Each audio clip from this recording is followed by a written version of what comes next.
네, 세계를 만나는 시간 나와 함께하고 계십니다. 이번에는 역사 속에서 세계를 배우는 코너죠. 세계사로 뉴스 읽기 이원복 석좌 교수와 함께합니다. 교수님 어서 오세요. 네, 안녕하세요. 저희가 지난 시간에 아프리카 독립의 역사에 대해서 좀 공부를 했어요. 그러면서 이제 그 서방 국가들이 아프리카를 식민 지배하기 위해서 정말 소위 지도에 자를 대고 구역을 본인들 마음대로 이제 자아대듯이 나눠서 나눠먹기를 했다 이런 이야기를 했었거든요. 그렇다 보니까 뭐 민족도 다르고 문화도 다르고 언어도 다른 민족들끼리 갑자기 한 나라를 구성하게 되면서 혼란이 생기고 그 혼란이 내전과 분쟁으로밖에 이어질 수 없다. 네, 그런 이야기까지 저희가 지난주에 했습니다. 그래서 그거의 연장선상으로 오늘은 저희가 르완다 대학살 이야기를 좀 해볼까 하거든요. 그 연장이죠. 결국은 결과적으로. 네. 그러한 그 서구 식민 제국제들의 해놓은 짓의 그 연장이죠.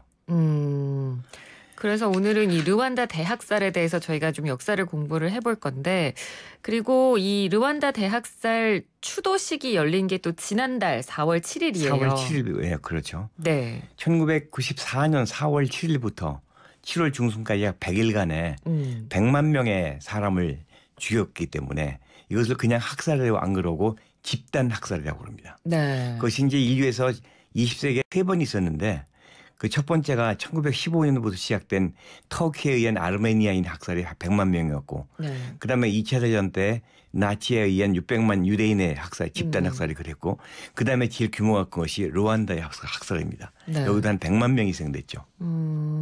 그래서 이 기간 동안 이 르완다 자체에서 국가 애도 기간으로 선포를 그렇죠. 하고 굉장히 오랫동안 추모하는 그런 매년 행사도 추모하고 또 거의 그 추모 기간이 굉장히 깁니다. 그만큼 아예 이 르완다에서는 인종이라는 말 자체를 못 쓰게 할 만큼 그만큼 이게 트라우마가 된 거죠. 악몽이죠. 네, 그러니까 그만큼 지금까지도 르완다에 현재 살고 있는 국민들에게 너무나 트라우마 같고 악몽이고 정말 끔찍한 아픔으로 자리를 현재 진행형으로 그 아픔이 이어지고 있다고 하고요. 그리고 제가 얼마 전에 뉴스를 보니까 그 르완다 대학살의 배후였던 인물이 최근에 또 체포가 됐더라고요. 예. 네, 프랑스에서 정말 도피 생활 25년 만에 체포가 됐다는 소식이 얼마 전에 또 들렸습니다. 그러니까 이 사람이 국제 지명 수배 받았던 인물인데 프랑스에서 체포가 돼가지고요. 저희가 이제 르완다 대학살에 대해서 오늘 이야기를 해볼 건데 이게 정말 오래된 일이 아니더라고요. 26년 됐죠. 네. 1994년의 일이니까. 94년이면 교수님께서는 그때 당시에 그때 교수할 때죠. 84년에 교육해가지고 10년이나 지났기 때문에 참 문명화된 세계인 줄 알았는데 아직도 그런 일이 벌어지라고 상상을 못했거든요. 그런데 그 당시에는 한국에 잘 보도가 안 됐어요. 그것이 이제 한참 뒤에 밝혀진 일이기 때문에 그리고 94년이라는 때는 보도가 간헐적으로 보도가 됐어도 관심을 못 끈 것이 그의 김일성 죽었거든요. 94년도 그러네요. 김일성이 죽었고 그다음에 성수대교 붕괴되고 뭐 제클린 오나시스가 죽고 그래가지고 정신이 하나도 없는 거예요. 그 큰 뉴스 때문에. 그래서 르완다 학살 같은 경우에는 르완다가 어디 있는지도 모르고 그러니까 관심 밖에 벗어났었죠. 그때 당시에는 뭐 우리나라 상황상 그럴 수밖에 없었고 또 뭐 인터넷이 발달돼 있는 것도 아니니까 그렇습니다. 소식이 그렇게 실시간으로 들어올 수도 없는 상황이긴 했습니다만 고작 26년 전이기 때문에 사실 저도 초등학생일 때 일어났던 사건이에요. 이 르완다 대학살의 역사를 이제 잘 이해를 하기 위해선 저희가 알아야 될 게 먼저 있는데 후투족과 투치족의 역사. 거기가 이제 그 르완다라는 나라가 후투족과 투치족과 트와족이라고 하는 세 종족이 있는데 트와족은 일종의 피그미족이에요. 그 작은 사람들이 있잖아요. 그런데 1%밖에 안 되니까 큰 문제가 안 되는데 문제는 후투족이 85%를 이루고 있고 투치족이 14%인데 종족적으로는 큰 차이가 없습니다. 종족적으로는 큰 차이가 없는데 소수민족인 투치족이 절대적으로 이 다수인 후투족을 완전히 지배하고 있었다는 거죠.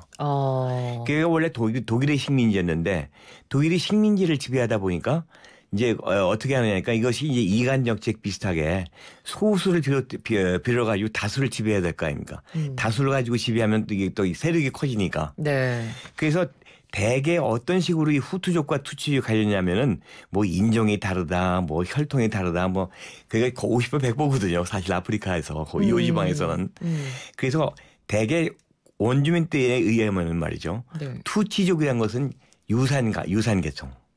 재산이 있는 상류층, 네. 그리고 후투족은 서민층 이렇게 가르는 기준이죠. 그러니까 극소수의 14%밖에 안 되는 투치족이 그 85%에 이르는 후투족을 완전히 지배하고 네. 명령하고 그렇게 살았던 거죠. 그러니까 그 독일하고 해가지고. 그다음에 이제 독일이 1차 대전을 지면서 벨기에로 식민 지배가 넘어갑니다. 네네. 그러니까 벨기에는 이걸 갖다가 더 교활하게 이걸 구분하기 위해서 1930년대 들어가 가지고 인종증명서를 만들어요. 아, 이용한 거네요. 그렇죠. 그러니까 되게 뭐 과학자들 동원해 가지고 뭐 인종이 다르다, 네. 골격이 다르다, 그러니까 그건 다 핑계고 되게 봐가지고 좀 가축이 몇 마리 있으면은 투치족, 그리고 못 사는 농민이면 후투족 이런 식으로 분류를 했거든요. 그래가지고 결국은 이게 쭉 이런 식으로 압박을 당하다가 네. 이게 이제 해방이 됐습니다. 네. 독립이. 그러니까 정권이 바뀐 거네요. 그래서 이제 나중에 그 1994년에 이제 이 대학살이 벌어지게 되는데 네. 그 결정적인 계기가 후투족이 뽑은 대통령이 네. 비행기 사고 죽어요. 그러니까 그 다음 날부터 학살이 벌어져 가지고 뭐 남녀노소 할 것 없이 그냥 무작정하고 후투족이면 무조건 죽이고 네. 그다음에 후투족을 왜 죽이느냐 좀 자비를 베풀어 하는 사람까지 후투족까지 죽여요. 투치족뿐만 아니라. 네. 그러니까는 투치족의 한 80%를 죽였죠 그때. 후투족도 한 10%가 죽고. 그래서 정확한 통계는 지금도 안 나오고 있는데 네. 대개 100에서 150만이라고 해도 대개 100만으로 보는 게 맞는 거죠. 그럼 정확한 수치는 우리가 지금 알 수는 없습니다만 어찌됐건 어마어마한 사람이 이렇게 학살을 당한 게 바로 르완다 대학살 사건인데 이게 지금 르완다 대학살 사건이 일어나기 전까지의 쭉 역사적인 배경을 지금 교수님께서 설명을 해 주셨는데 네. 중간에 저는 이 부분도 좀 궁금했거든요. 근데 사실 처음부터 이 후투족하고 투치족이 완전히 사이가 나빴던 건 아니었을 거예요. 그건 아니죠. 옛날에 왕국이 있었을 때는 네. 투치족이 지배하는 투치의 왕이 지배하는 그 왕국이었거든요. 그때까지만 해도 후투족들은 그냥 살았는데 그다음에 식민 지배가 들어가면서 벨기에가 들어오면서부터 왕국이 아니라 벨기에가 직접 통치를 하니까 네. 이때부터는 인종 분리 정책을 쓴 거예요. 완전하게. 그러니까 그다음부터는 그 후투족에 대한 그 대접이 굉장히 열악해진 겁니다. 네. 그래서 뭐 공직에도 못 나오게 하고 뭐 세금 놀리고 그러니까는 투치족이 이제 일을 가는 거죠. 후투족이. 그러다가 독립이 되고 나니까 그때부터 이제 세상이 바뀌니까 이때부터 이제 전혀 판세가 달라진 거죠. 그러니까 그때 당시 이 벨기에가 차별 정책을 썼던 것들이 정말 지금 우리 사회에서는 이해가 안 갈 정도의 정말 어마어마한 차별 정책들을 많이 썼었는데 아까 잠깐 말씀을 해주셨습니다만 아예 뭐 투치족이 외모상으로도 훨씬 서양인과 닮았고 우월했다는 이유로 나누고 그런 식으로 계급을 나누고 뭐 다니는 학교까지 차별을 했다고 그렇죠. 하더라고요. 옛날에 히틀러가 네. 아리아족의 뭐 순수 아리아 혈통을 떼서 뭐 25시라는 영화 보면은 사람의 뭐 치수를 재고 골격에 네. 그런 짓까지 했는데 그 히틀러 자체는 전혀 아니었거든요. 참 이런 식으로 이제 어찌됐건 한데 뭉쳐서 잘 살던 종족을 둘로 억지로 이제 나눠서 갈등을 조장하고 차별을 조장을 한 건데 그러니까 워낙 이렇게 내전이 심각해지다 보니까 후투족과 투치족 간에 자꾸만 갈등이 벌어지니까 그럼 당시에 국제사회에서의 개입은 없었나요? 그러니까 이제 학살이 너무 심해지니까 네. 국제사회가 이제 개입을 했죠 당연히.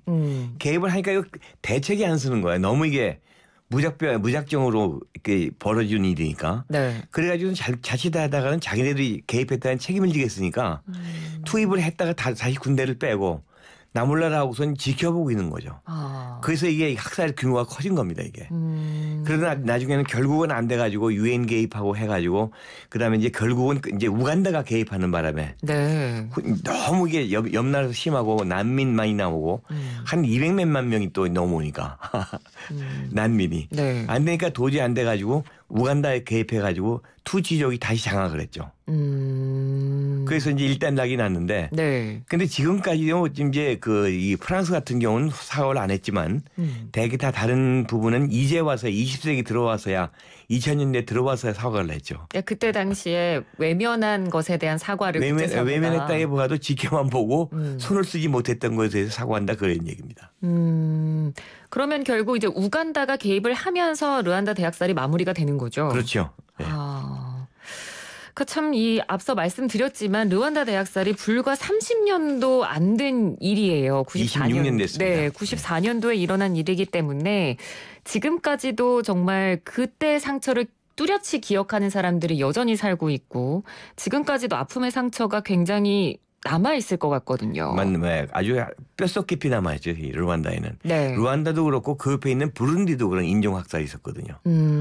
그런가 하면은 또 이 우간다에도 그렇고. 네. 여기 요 지역이 식민 지배자가 왔다 갔다 하면서 그 식민 지배자들이 그 인종들을 이용해 가지고 종족의 갈등을 이용해 가지고 자기네 이윤을 극대화했기 때문에 이 원주민들의 그 분노하고 같은 종족끼리의 또 같은 다른 종족에 대한 그 원한과 증오가 그만큼 심화가 된 겁니다. 이게 아프리카의 근본적 비극이에요. 그래도 르완다에서는 내부적으로 이 종족 간의 갈등이 우리끼리 좀 잘 풀어보자라는 의지로 뭐 국가인권위원회 같은 것도 만들어서 노력을 하고 있다고 하더라고요. 노력도 하고 있고 네. 이제 전체적으로 이 화해하고 좀 잘 좀 살아보자는 그런 이제 그 통합, 융화의 그런 정치를 많이 피우고 있는데 네. 지금은 많이 조용해진 것 같아요. 그렇군요. 근데 이제 트라우마는 사라지지 않겠죠. 맞습니다. 생각해보세요. 한 500만 되는 그 나라에서 100만 명이 죽었으면. 네.